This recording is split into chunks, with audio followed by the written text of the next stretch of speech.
Chicos, muy buenos días y bienvenidos al sexto capítulo de sus clases virtuales del curso de física. Bien, habiendo ya visto lo que es un MRU, un MRV, y en el último capítulo que vimos justamente lo que es un movimiento vertical de caída libre, lo cual todos estos tres capítulos engloba el estudio de la cinemática. Ahora vamos a ver algo combinado.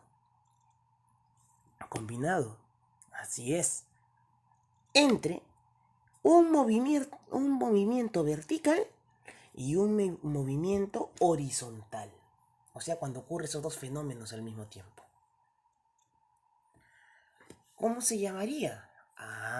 Es justamente el tema que vamos a ver hoy, que es el movimiento parabólico. ¿Ya, chico? Es justamente cuando el cuerpo es lanzado, ¿ya?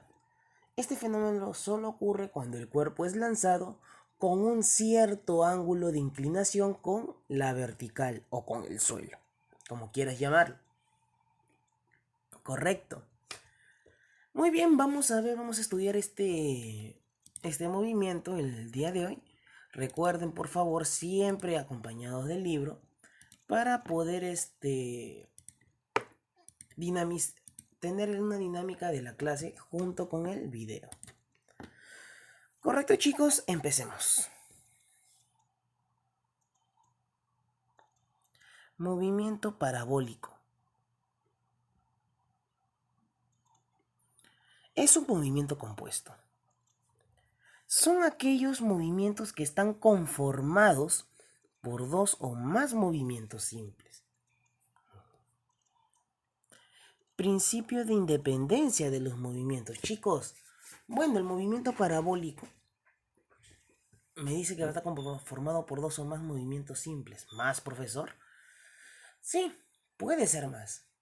¿Pero esto a qué se debe? Esto puede deberse, como dice la primera ley de Newton, a alguna fuerza externa que haga que este cuerpo cambie el movimiento.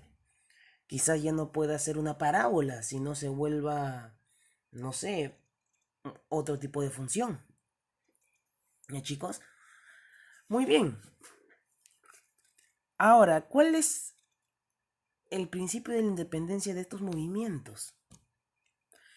En todo movimiento compuesto, cada movimiento individual se comporta como si los demás no existieran. Es decir, el desarrollo de un movimiento no afecta para nada el desarrollo del otro movimiento. En pocas palabras, tú vas a estudiar el movimiento parabólico como si estuvieses estudiando uno nada más, uno de los movimientos. Movimiento vertical y movimiento horizontal, que es el ejemplo más común que vas a encontrar de movimientos parabólicos. ¿Experimentación de esto? Claro que hay. A diario lo vemos. O podemos experimentarlo en la casa también. Por ejemplo, cuando hace rebotar una pelota. Cada caída justamente representa un movimiento parabólico distinto. Bien, sigamos. Estamos en la página 189, chicos, por si acaso. Movimiento parabólico de caída libre.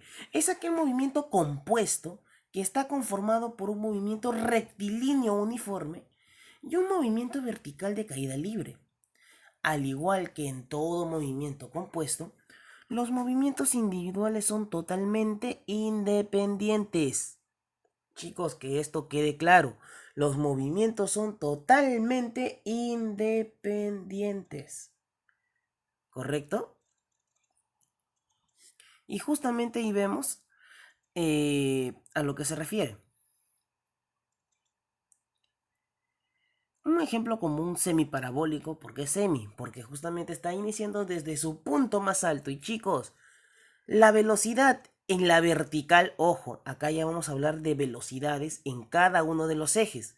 ¿Qué ejes, profesor? Los ejes que nosotros vamos a trabajar, el eje X o el eje horizontal y el eje Y o el eje vertical. ¿Ya, chicos? Dos ejes, horizontal y vertical. Horizontal es el X y vertical es el Y. Chicos, en el punto más alto, la velocidad en Y, ¿cuánto vale? Sabemos nosotros que va a valer 0.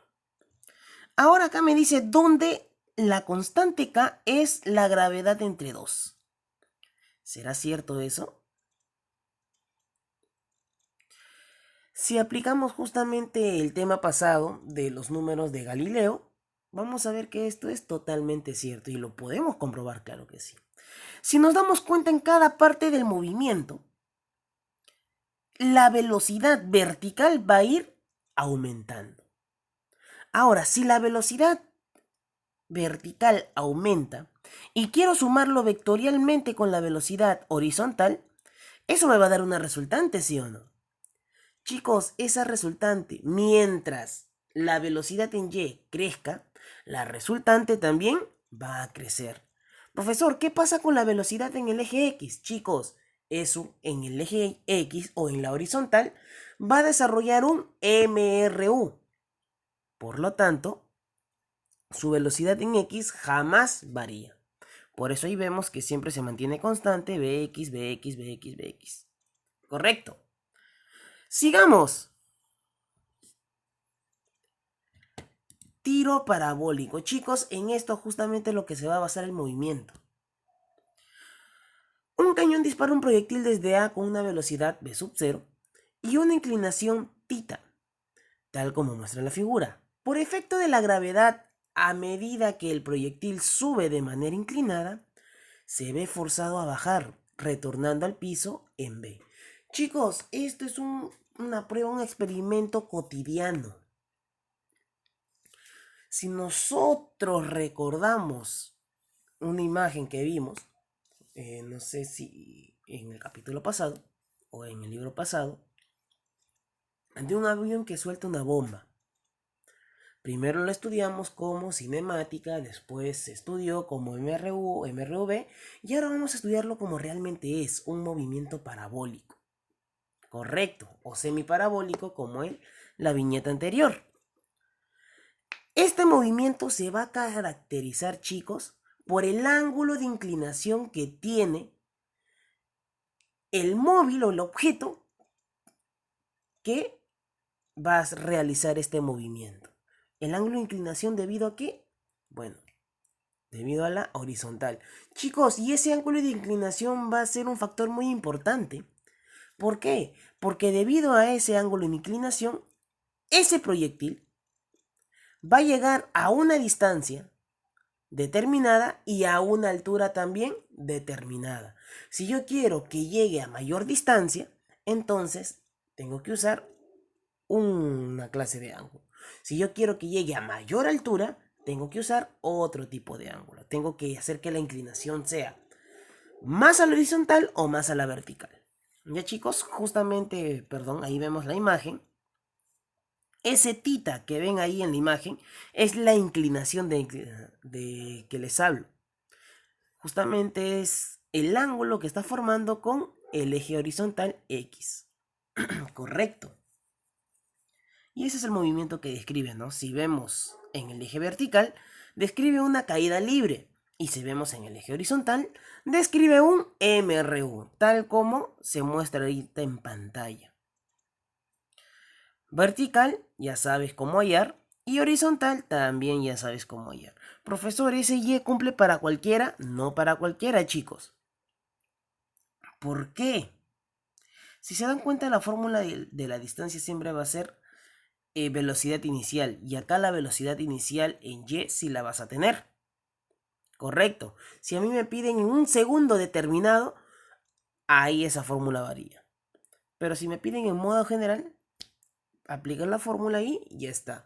Y el movimiento horizontal, chicos, un MRU, el movimiento más sencillo de la cinemática. ¿Correcto?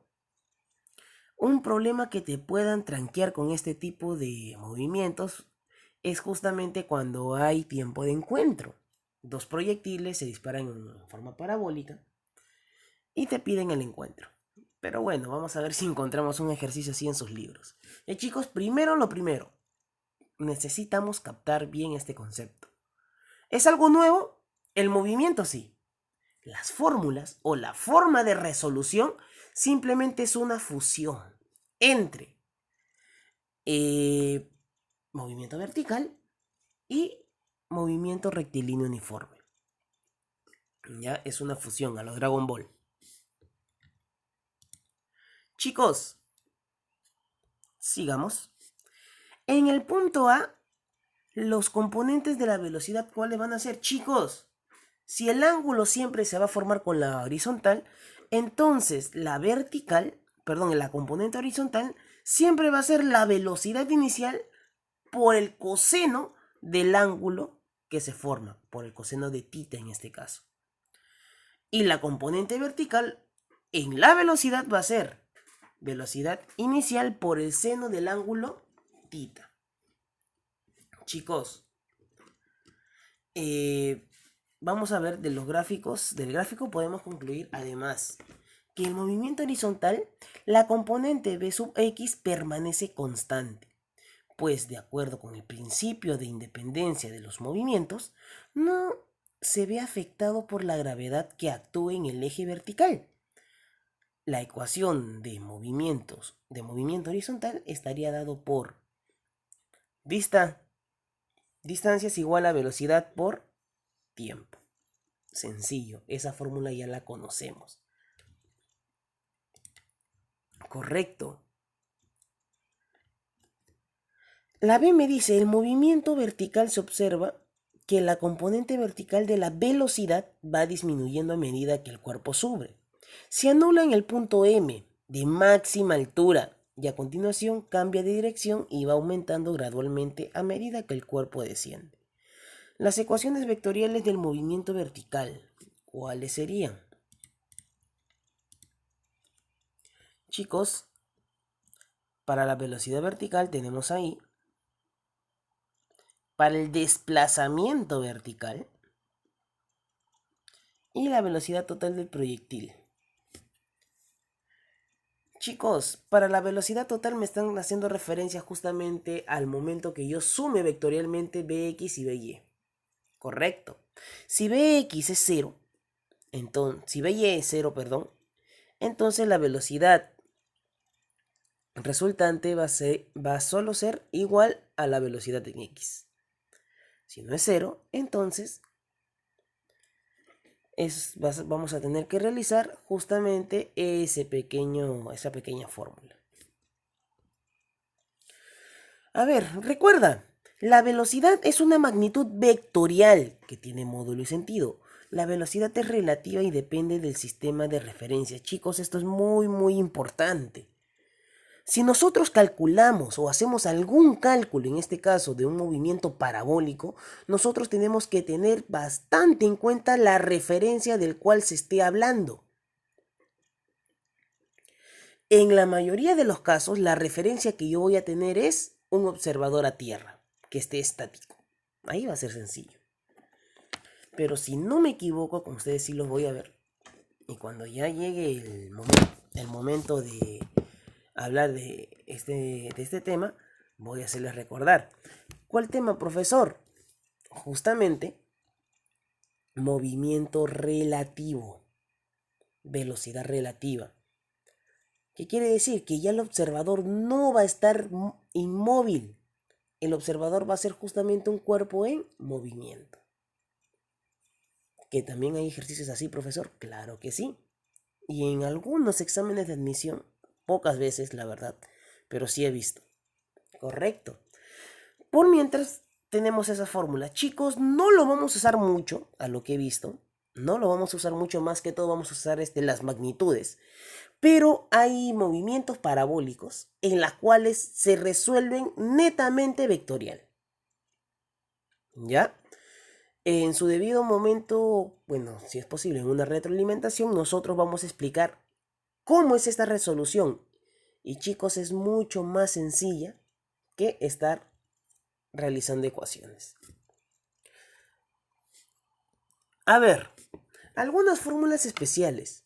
Para el tiempo de vuelo va a ser solamente, a ver en qué